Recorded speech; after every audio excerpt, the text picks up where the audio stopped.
The latest Progress in International Reading and Literacy study revealed shocking literacy results in South Africa. According to the study, 81% of grade 4 learners can't read for meaning. Yesterday on the AM report, we unpacked the study with education economist Professor Nic Spaull. Let's continue now to get your reaction this morning from the Basic Education Department's Director of National Assessments. Dr. Mark Chetty joins us here in studio. And we'll also bring into the discussion the Head of Research at Equal Education, Elizabeth Biney, joins us via our video link. To both of our guests, thanks very much indeed for coming on. Dr. Chetty, I want to begin with you this morning because that 81% number of the children in grade 4 who can't read for meaning in itself is a damning assessment of the Department of Basic Education. How do you respond to that? Good morning, Michelle, and good morning to your listeners, and thank you for the opportunity. It's a sobering result. It's something that, we have to acknowledge that requires a revision of our national reading plan.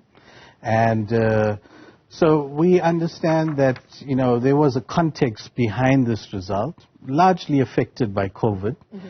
So we have to appreciate that the study was conducted in 2021, in the midst of an epidemic that around the world, education systems took strain.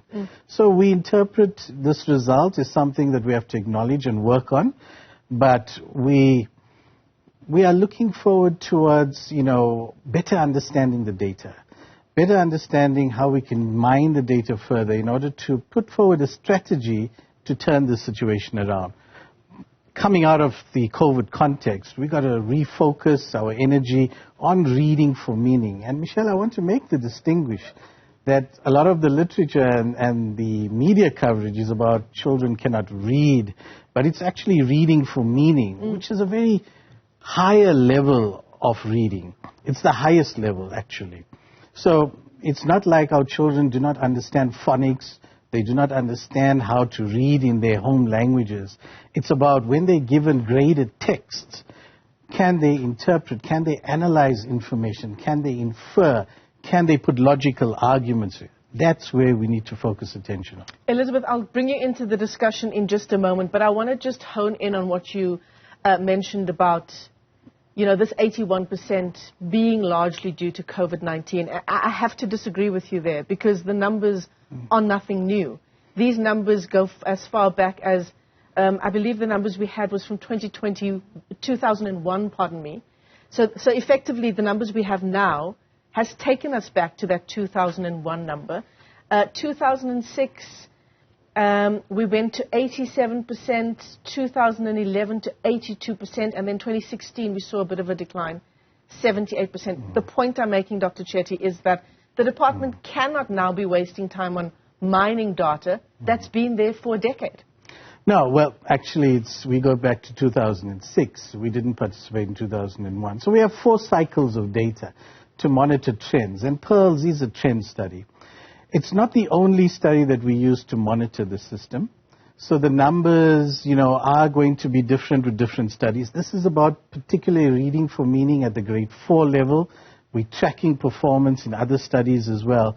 And Michelle, look, in terms of the other studies, we were showing improvement. PEARLS is the only one where we were stable over the last 2 cycles, and now we have this result. So there's got to be a link to the COVID context.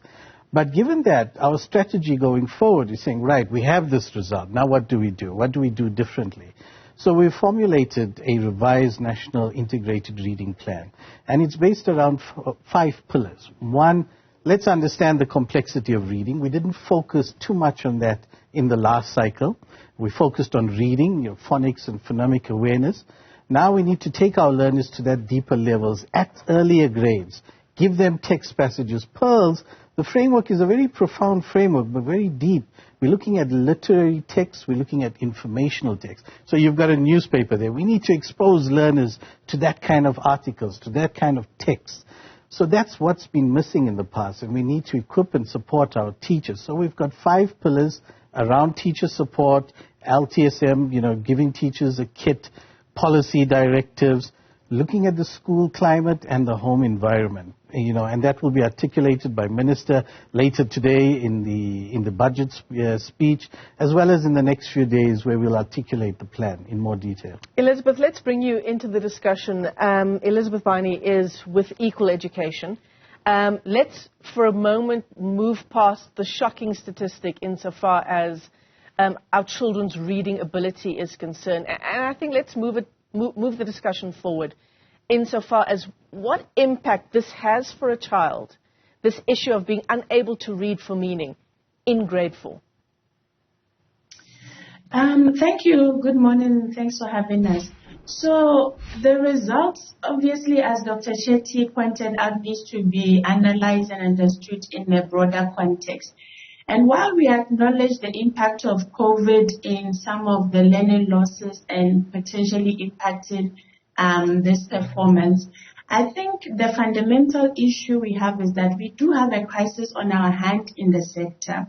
And the crises are manifold, all of which essentially work together to impact the quality and efficiency of the system. So what we are seeing is that if kids at grade 4 level cannot read for meaning, that means that we are not impacting enough of the right competencies and skills for them to be able to follow through the education system to perform well at the matric level and leave the system with the requisite skills and knowledge to be able to further their education or even if they choose employment. So while we understand that the PILS, or Dr. Chetty's argument that the PILS is analyzing a very sophisticated or high-level competency in reading, I disagree in that competency that the test is measuring itself is a clear indicator of what the new world order and the world of work, this kind of skills that this kind of economy requires of our labor force. So we are preparing learners to be able to meet that kind of, skills match. So if we are failing at this level, it means even if we are churning out learners at the matric level, we might be having a problem of having matriculants who do not possess enough of the right skills and competencies to be able to meet the labor market demands or even to further their education. There's a line this morning, Dr. Chetty, in one of the newspapers. It talks about, so we've got this 81% of grade 4 pupils, right, who can't read for meaning according to this study. But it goes further to say that 56% of South African grade 6 pupils can't read for meaning either. So I mean, for me, I just wonder if we have the kind of urgency that is needed. At this stage, should we not have gotten a handle on this issue, and should we not be moving forward, certainly out of the 70s and 80% markers that we've seen over the past 10 years? Well, Michelle, those scores would be higher. We lost about 2 years of learning, especially at the primary school, 2020, 2021, and then we test learners. So it's going to take us a while to come out of this COVID context. But we also have to realize that this is a global study. So again, the texts are of a nature that's pitched at quite a level. We are also monitoring the system. You're saying the level is higher than the level is higher globally for the tests than we are able to manage in South Africa. Because if you are, that's interesting, because Brazil also took part in this study. And we like to compare ourselves to Brazil, right? We compare apples with apples. And they're 3 years ahead of where we are. Well, it's difficult to estimate that they are 3 years ahead because countries have different contexts. What we can do is monitor against ourselves. So in addition to PIRLS, we've conducted other benchmarks. So we've conducted our local systemic evaluation. Now that gives us a tracking of learners in grades 3, 6, and 9. And we're seeing higher than the PIRLS results there. So learners are scoring in the 400s at the grade 3 level. What does that mean, in the 400s? That means that it's closer to an acceptable reading for meaning. That learners in our local studies, where they're exposed to local passages and texts, are doing better than they do in a global So are study. you saying are you saying that the Pearl study is not something that is being looked at seriously by the department? No, it's been looked at very seriously. Remember, we commissioned the study. It's our study. And we've put in various benchmarks to monitor learner performance. But what we're saying, it's not the only story. It has to be complemented by more local national assessments. And the shift worldwide amongst countries is you participate in international studies, you want to measure and have a sense of how your learners are doing. We could have pulled out in 2021, but we wanted to know what is the impact of COVID. So we continued administering the study despite children coming to school with masks, sitting 1.5 meters apart. But that gives us a sense of what the impact of COVID was. But we need to supplement that with more local studies, more regular. Pearls is every 5 years. So our systemic evaluations and our early learning national, where we're tracking learners at grade 1, are saying that learners, are more at a 60% level of competency compared to what we're seeing in Pearls. So those are building blocks. We're not saying that, it's all great, let's ignore Pearls, but let's take it into context and complement them with the other studies that we have. And they all form part of our monitoring and evaluation framework so that we can give more directed support to our schools and teachers. I mean, the question that comes up for me, Dr. Chetty, is are we going to be using COVID-19 as an excuse for our shortcomings in the sector? No. And if so, for how long? No, we shouldn't, but it provides a context in which we can... Look, Pearls is the first study post-COVID. So it's the first time. There have been other smaller research studies, and we've now commissioned, our local national assessments. So it's now that we're getting a sense of what the picture looks like. Before that, one could only guess, what the impact is. So we now have the data. Now we can't just sit on the data. Now we have to act on it. And that's what the revised National Integrated Reading Plan will focus on. So we've been part of Pearls since 2006, correct? 4 cycles of Pearls. For 4 cycles. So the data is not... it's not entirely new or entirely shocking to us. Elizabeth, let's bring you back into the discussion here. We've been part of Pearls since 2006. Of course, the numbers are different now, taking into consideration the COVID-19 context. But let's stay with the numbers as they were over those 4 cycles. They've been bad over the 4 cycles, notwithstanding COVID-19 as well, which increased the issue somewhat. Those years that we lost to education as a result of COVID-19. Is there the urgency from the part of Equal Education? Of course, you've got your eyes on the sector, right? Are you seeing the urgency from the Department of Basic Education that is needed? Quite frankly, Michelle, I think the department does not possess enough political will and agency to address any of this crisis that is confronting the sector at the moment. So we always revert to COVID as an excuse for why we are not seeing progress or they are not delivering on their mandate. So I'd like to point out 2 things. Firstly, COVID only worsened an existing situation. It did not create it. And whatever COVID created means that there was enough scope or there was something in the system already for it to work on or work with.